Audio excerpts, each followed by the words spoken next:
Good morning, good afternoon, and good night.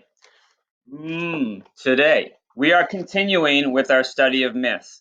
We went over some Norse mythology, but now we are going, remember, study myths, cultures, diverse. We're going to a culture a little bit south, fairly similar to the Vikings, but a little bit different. Now we're going to look at a Greek myth. And for today, I'm just going to give you kind of the introductory myth, all right? I'm going to give you a quick overview and then the introductory myth, which is very strange and very weird.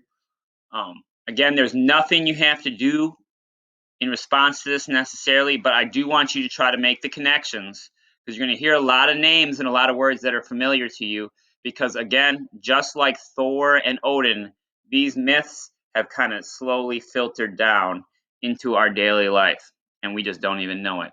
For example, the idea of Poseidon in Aquaman is from Greek myths.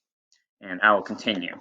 All right. But so essentially, what happens is there's Mother Gaia, and then there's Cronus, who is the Lord of the universe, essentially the universe.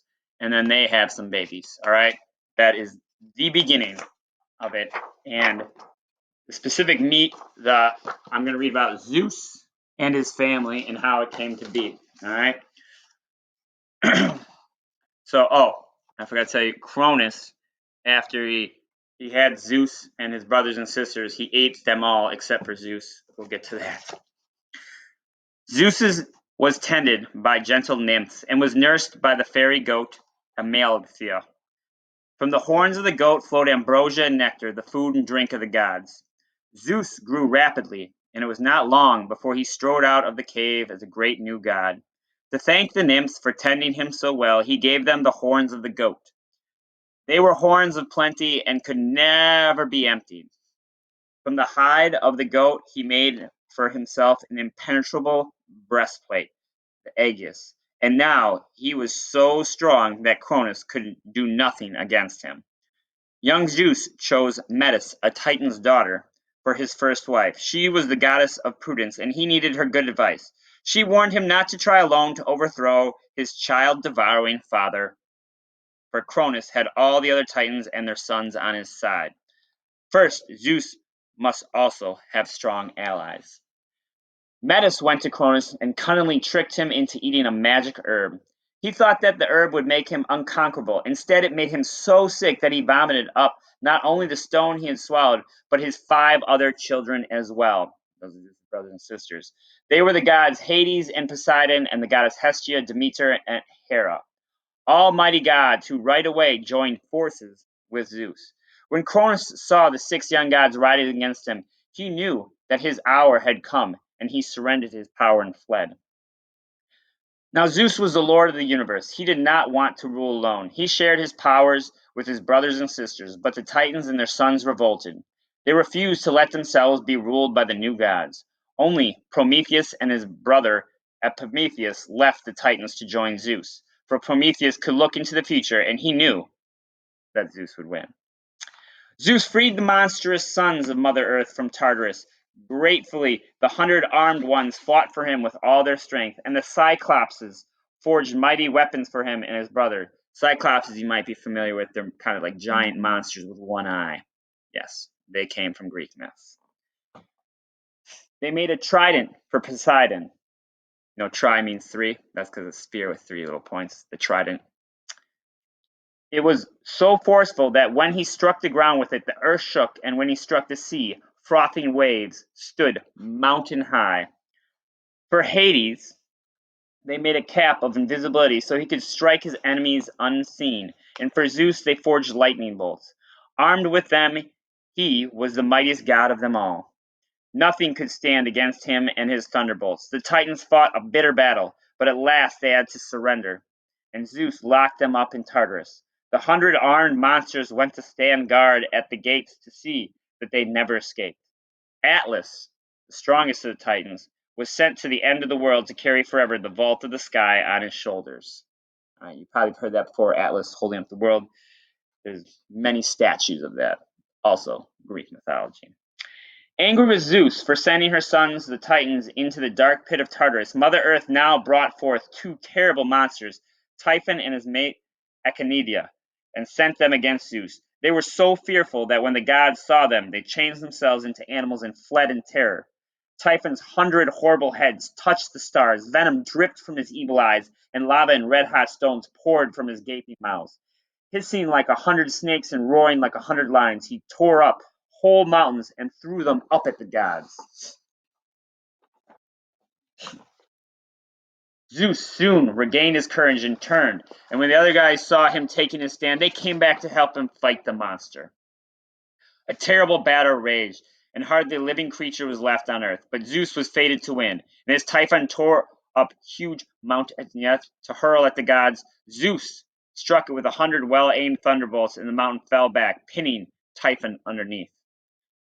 There the monster lies to this day, belching fire, lava, and smoke through the top of a mountain. Belching fire, rock, and smoke out of the top of a mountain. You know what that sounds like to me? Sounds like a volcano.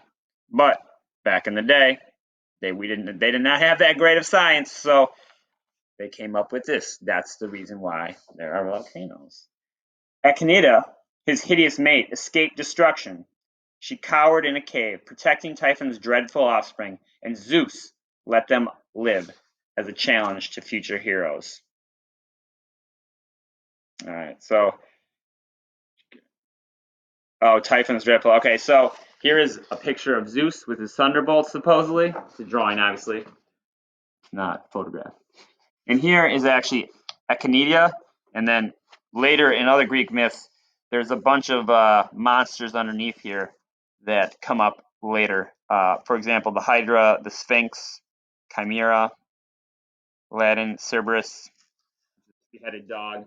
Again, yes, those will come up some more, but now we're moving on. Now at last Mother Earth gave up her struggle. There were no more upheavals, and the wounds of war soon healed. The mountains stood firmly anchored, the seas had their shores, the rivers had their riverbeds, and ox-horned river gods watched them over. And each tree and each spring had its nymph. The earth again was green and fruitful, and Zeus could begin to rule in peace. The one-eyed Cyclops were not only smiths but masons as well, and they built a towering palace for the gods on top of Mount Olympus, the highest mountain in Greece. The palace was hidden in clouds, and the goddesses of the seasons rolled them away whenever a god wanted to go down to earth. Nobody else could pass through the gates of clouds. Iris, the fleet-footed messenger of the gods, had her own path down to earth. Dressed in a gown of iridescent drops, she ran along the rainbow on her busy errands between Olympus and earth. So that goes to explain where rainbows come from. It's a road, the messenger for the gods. That's what they thought the rainbows were for. Interesting. In the gleaming hall of the palace, where light never failed, the Olympian gods sat on 12 golden thrones and reigned over heaven and earth. There were 12 great gods, for Zeus shared his powers not only with his brothers and sisters, but with 6 of his children and the goddess of love as well. Zeus himself sat on the highest throne, with a bucketful of thunderbolts beside him. On his right sat his young sister Hera, whom he had chosen from all his wives as his queen. Beside her sat her son Ares, god of war, and Hephaestus, god of fire, with Aphrodite, goddess of love, between them.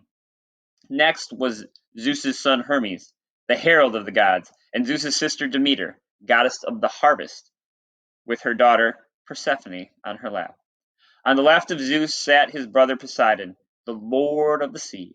Next to him sat the 4 children of Zeus, Athena, the twins Apollo and Artemis, and Dionysus, the youngest of the gods. Athena was the goddess of wisdom. The city of Athens in Greece is named after her. Apollo, the god of light and music, and Artemis, goddess of the hunt, and Dionysus, the goddess of wine.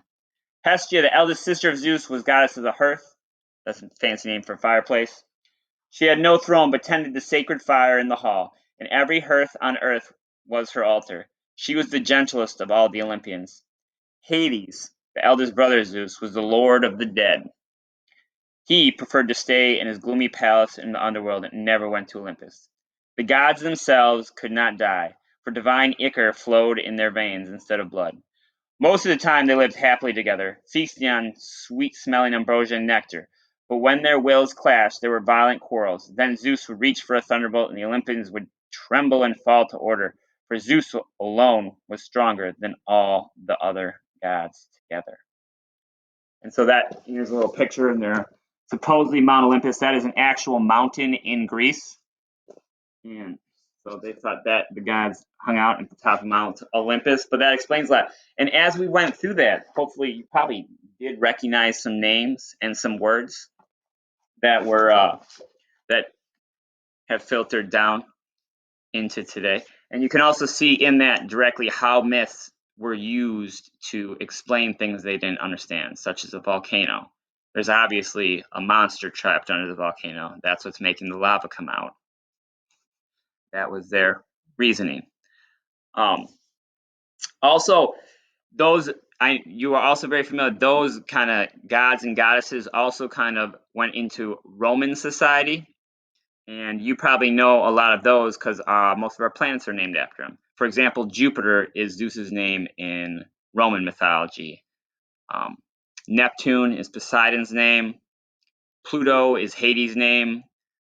Mars is the god of war.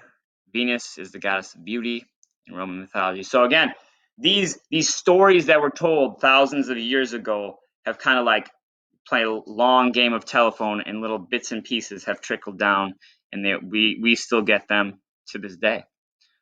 All right, so make sure you get your other stuff done on Seesaw. The next 2 days, I'll give you 2 more Greek myths, and then we'll probably be done with the myths for the year. Thank you. Have a good one.